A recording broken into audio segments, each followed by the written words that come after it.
Le parti de ABC réaffirme quand même son appartenance à la MRN, tout en déplorant, selon ce parti, le caractère unilatéral dont le dernier remaniement technique a eu lieu. Hiro, première question, votre réaction par rapport à cela? Bien, j'ai appris comme vous, effectivement, les décisions qui ont été prises par le président de la République par rapport au gouvernement du pays. Et je vous rappelle que la nomination des ministres de la nation est une prérogative constitutionnelle du président de la République. Donc, il lui appartient de décider à qui il va confier telle ou telle responsabilité ministérielle. Et je pense que c'est dans ce sens qu'il a jugé utile de procéder aux décisions dont nous avons suivi tous, nous comme vous. Et dans tous les cas, la responsabilité de la conduite de la politique du pays repose sur les épaules du président de la République, et c'est dans ce sens-là qu'il lui revient de prendre les décisions qu'il faut et les décisions qu'il juge nécessaires pour la bonne conduite de l'État. Mais l'UDR Tabata a déploré quand même le caractère unilatéral de ce remaniement quand même. Et avec un peu de recul, on se rappelle que le parti Lumana a quitté la mouvance pour avoir dénoncé la méthode par laquelle le gouvernement d'Union nationale a été formé. Alors, M. Hiro, pourquoi le PNDS adopte ce genre de pratique à l'endroit de ses alliés? Et je vous rappelle qu'il y a même des partis membres de la MRN qui ne sont même pas représentés au gouvernement. Oui. Pourtant, ils n'en font pas la fin du monde. Oui, mais je vous le dis et je vous le répète, la prérogative de la désignation des ministres de la nation, c'est une prérogative du président de la République. Et il ne peut la partager avec quelqu'un d'autre. À ce moment, autrement, il ne serait plus le président de la République, mais il serait tout simplement un commis à qui on va dicter telle ou telle décision ou telle attitude. La MRN, c'est un regroupement de partis politiques, une alliance dont l'objet est d'accompagner le gouvernement sur la mise en œuvre de programmes sur lesquels ils se sont entendus. Mais la MRN ou les partis de la MRN n'ont pas pour rôle de nommer les membres du gouvernement ou de dissoudre le gouvernement. Ce n'est pas le rôle de la MRN, ni d'un parti de la MRN. Voilà. Donc, sinon, il faut que tout le monde de la MRN soit au gouvernement, qu'il ait un ministre. À ce moment, où est-ce que nous allons? Non. Une chose est d'accompagner le gouvernement dans la mise en œuvre d'une politique convenue d'un commun accord entre les partis.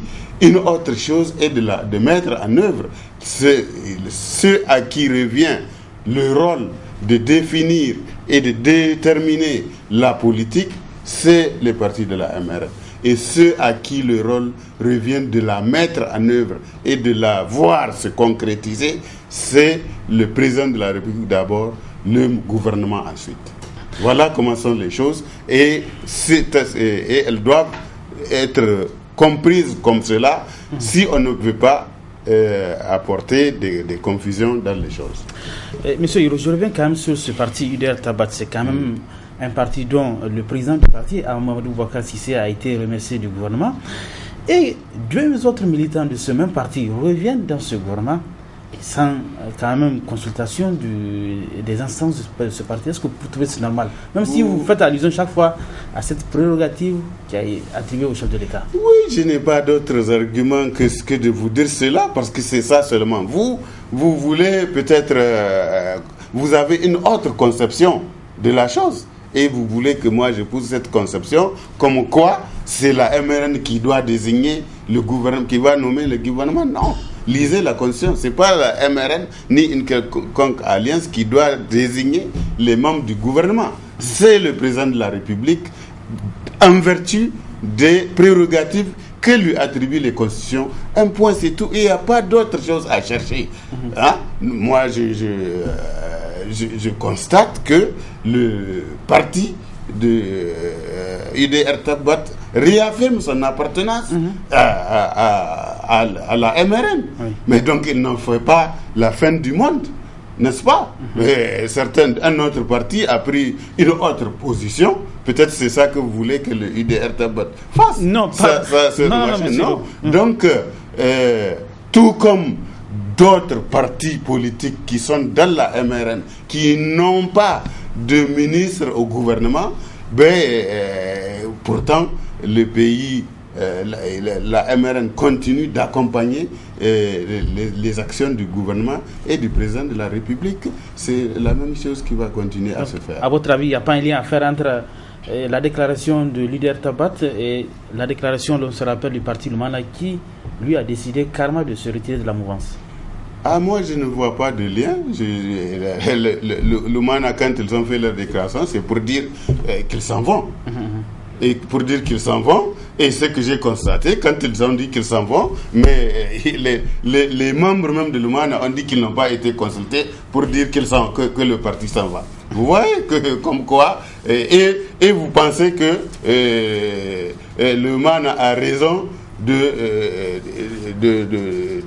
partir ou de machin, alors que dans son sein même, il y a des gens qui disent qu'on ne les a même pas consultés pour quitter la MR. Vous voyez? Donc, concertation, c'est ça. Il y a toujours des niveaux de prise de décision et il faut que nous acceptions que tel niveau de décision correspond à telle prérogative et telle autre prérogative correspond à telle. Si aujourd'hui on décide de changer de politique dans ce pays et qu'on ne consulte pas l'UDR, ça c'est un problème. Voilà, monsieur Hiro, parlons à présent des élections de 2016. Le Front patriotique et républicain et certains acteurs de la société civile ont émis des doutes sur le recensement électoral. Que répondez-vous à toutes ces inquiétudes? Moi, ça me fait sourire, quoi.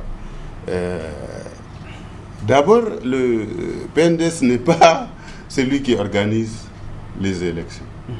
C'est la CENI qui doit organiser les élections. Et ça aussi, c'est une autre prérogative de la CENI qui a été déterminée par la Constitution de notre pays. À moins que les gens ne se mettent à contester la Constitution. Mais sinon, c'est la CENI qui organise. Ce n'est pas le PNDS. Et la CENI, là, nous nous sommes mis tous ensemble, opposition comme majorité, pour la mettre en place. Aujourd'hui, elle fait un travail, quelqu'un d'autre se met à le contester. Mais contre qui il la conteste? Alors qu'il est dedans, qu'il est impliqué là-dedans. Et c'est souvent le gouvernement, c'est souvent le PNDS qui est pointé du doigt. Oui. Mais il faut pointer du doigt la CENI. La CENI, elle est la patronne des élections. Ce n'est ni le gouvernement, ni le PNDS, ni quiconque, ni quelque autre parti politique qui est. C'est la CENI qui est responsable, qui est qui est pleinement responsable de l'organisation des élections, et elle l'organise telle que, et cette CENI là, tout le monde se retrouve là-dedans. Donc vraiment, je trouve que c'est malheureux que quelqu'un avec qui on a fait le même travail se retire encore derrière la palissade pour critiquer le même travail auquel il a participé. Est-ce qu'il y a quelque chose que la CENI il y a une décision que la CENI a prise dans laquelle tous les partis politiques ne sont pas impliqués. Il n'y a pas. Le CVEP, tous les partis politiques sont impliqués et au minimum. Le recensement, il s'est fait avec la collaboration jusqu'au plus petit village de ce pays-là, a été recensé avec la participation et des militants de l'opposition et des militants de la majorité et des militants des non-affiliés. Oui, mais alors où est-ce que les gens voient quelque chose d'anormal ou quelque chose qui n'est pas fait par le CFF, qui n'est pas fait par la CENI et qui va compromettre les élections. Oui, mais il y a des zones où on parle que quand même le recensement électoral a été très mal fait. Par exemple, la zone de Timia. Mais alors, ils n'ont qu'à saisir la CENI et que la CENI s'explique à ça. Mais ils ne peuvent pas se mettre à grommeler, à respecter,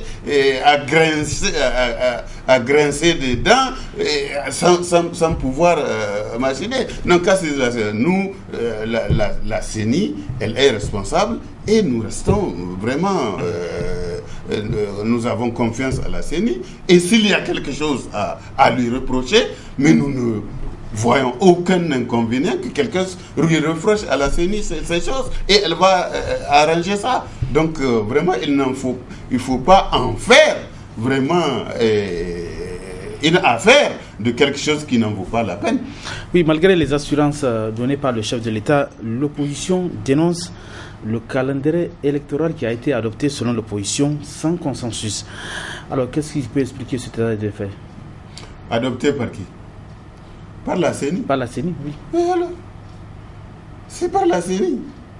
La CENI, c'est tout le monde, y compris l'opposition, qui est dedans. Donc, comment est-ce que les gens vraiment sont en train d'agir?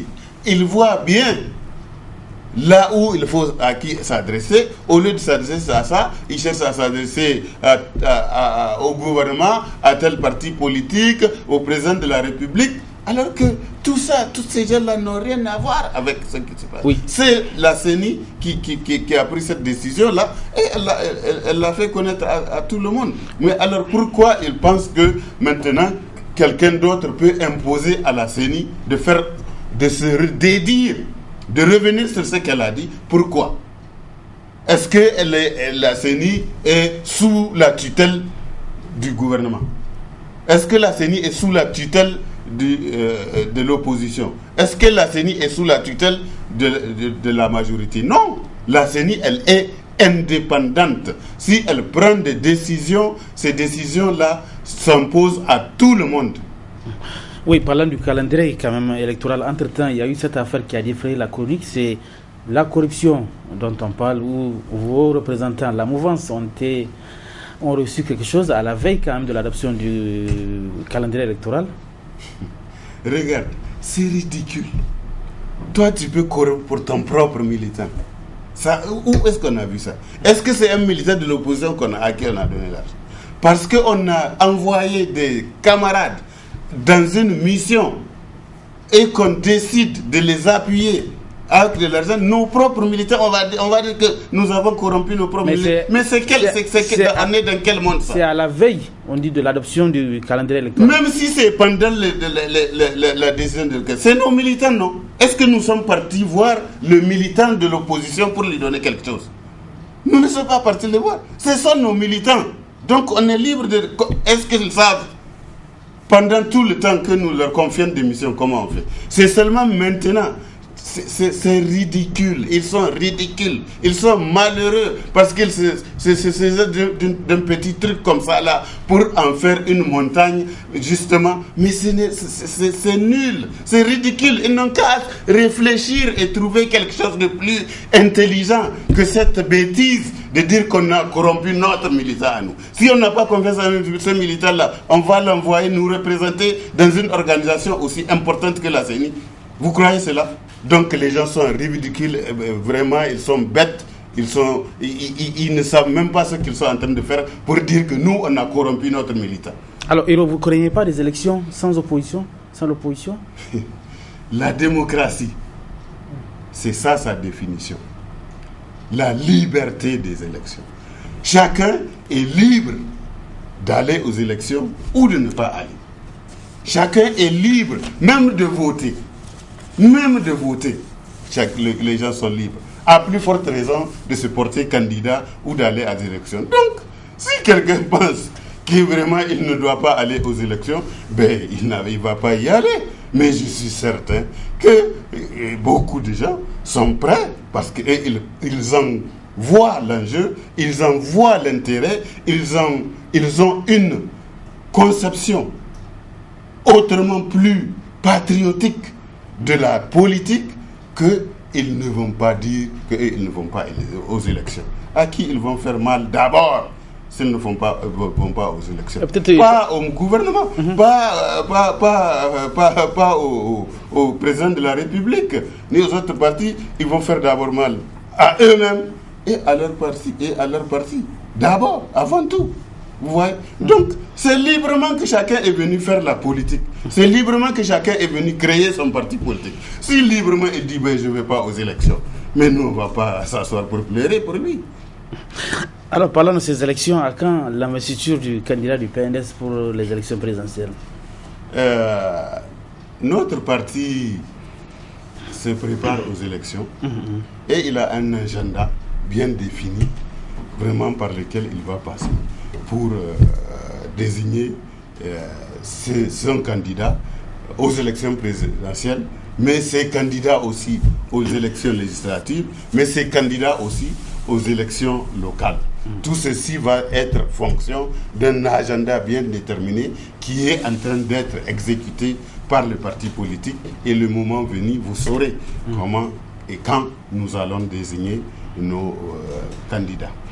Oui, Hiro, restons toujours avec votre parti, le Parti Rose, et vous êtes depuis quelques jours sur la scène quand même politique. Vous défrayez la chronique avec l'exclusion de Ibrahim Yacouba de votre parti. Alors, des observateurs de la scène politique taxent le PNDS d'être un militant, d'être un parti plutôt de militants de première heure et non des arrivistes.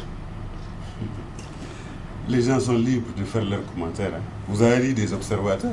Oui. Il y a des observateurs qui voient avec un œil, il y a d'autres qui voient avec deux yeux, il y a d'autres qui sont aveugles parmi les observateurs. Donc, c'est leur droit. Est-ce que je vais me mettre à pinailler sur les dires des observateurs ou les commentaires des observateurs? Non, ce n'est pas mon travail. Notre parti politique est dirigé, il est administré d'une manière très claire, d'une manière très précise, et il a toujours été administré de cette manière-là. Donc, les commentaires des uns et des autres, vous savez, au Niger, on connaît les commentaires, n'est-ce pas? Certains sont faits de manière intentionnée, d'autres sont faits dans des objectifs bien précis, et puis d'autres sont faits par ignorance ou par tout simplement méchanceté. Et par rapport à l'exclusion d'Ibrahim Yacouba, elle est entérinée? Mais c'est le comité exécutif national qui a pris cette décision-là. Elle est exécutoire. Mais on a vu certains de vos militants qui ont quand même demandé, qui sont toujours avec Ibrahim Yacouba. Voilà. C'est ça, vous êtes en train de... du moment que le comité exécutif national, après tout un processus qui n'est pas daté d'un seul jour, c'est un long processus, n'est-ce pas? Qui a duré? Qui a duré. Combien de temps? Et qui a abouti à cela. Ce n'est pas important de vous dire combien de temps cela a duré, mais ce n'est pas une décision qui a été prise à la volée comme ça, n'est-ce pas? C'est un processus, n'est-ce pas? Et donc, ce n'est pas la première fois qu'on exclut des gens au PNDS. Vous voyez? Et ça, il y a eu toujours ça. Mais les gens pensent que la manière dont vous chassez les gens, c'est quand même pas démocratique quand même. Il y a des gens qui pensent que c'est démocratique. Qu'est-ce que vous en dites? Vous voyez? Donc, est-ce que vous pensez que nous serons normaux quand nous allons accrocher nos décisions à ce que pense un tel X ou Y? Non. Nos décisions sont prises par rapport aux intérêts du parti et par rapport aux règles et aux à la réglementation qui régit notre parti et non pas à l'humeur ou aux commentaires ou à la pensée de tel ou tel individu. Non, vous aussi. Ce n'est pas comme ça que marche une organisation. Alors, Monsieur Hiro, pour finir cet entretien, vous suivez quand même la télévision Labari. Alors, certains militants proches de la majorité taxent à tort ou à raison la télévision Labari d'être à la solde de l'opposition. Vous êtes de cet avis? Non, moi, vous savez, mon parcours est un parcours contradiction. Et je contre ma propre conviction. C'est surtout ce genre de pays. Donc, si la conviction de Labari est ce qu'elle doit faire et qu'elle pense que c'est ça qu'elle doit faire, Labari doit faire comme ça, c'est sa propre ligne. Mais de quel droit, moi, je vais contester la ligne de tel ou tel média? C'est comme si je ne crois pas à la démocratie. C'est comme si je ne sais même pas ce que je suis en train de faire. Voyez-vous? Non. Le plus important, c'est de pouvoir se défendre. Et de ne rien se reprocher par rapport aux actes que l'on pose, par rapport aux idées que l'on défend. Et qu'on sache les défendre. Et maintenant, tout le reste, c'est l'histoire qui va le juger, et c'est l'histoire qui va montrer qui a fait quoi, qui n'a pas fait quoi, qui est responsable de ceci, qui est coupable de cela, n'est-ce pas? Et c'est tout. Donc vraiment, la télévision Labari peut être peut nous porter la contradiction ou machin, cela ne me gêne en rien du tout. Un deuxième mandat du président de la République, Mamadou Issoufou, est-il possible? Inch'Allah.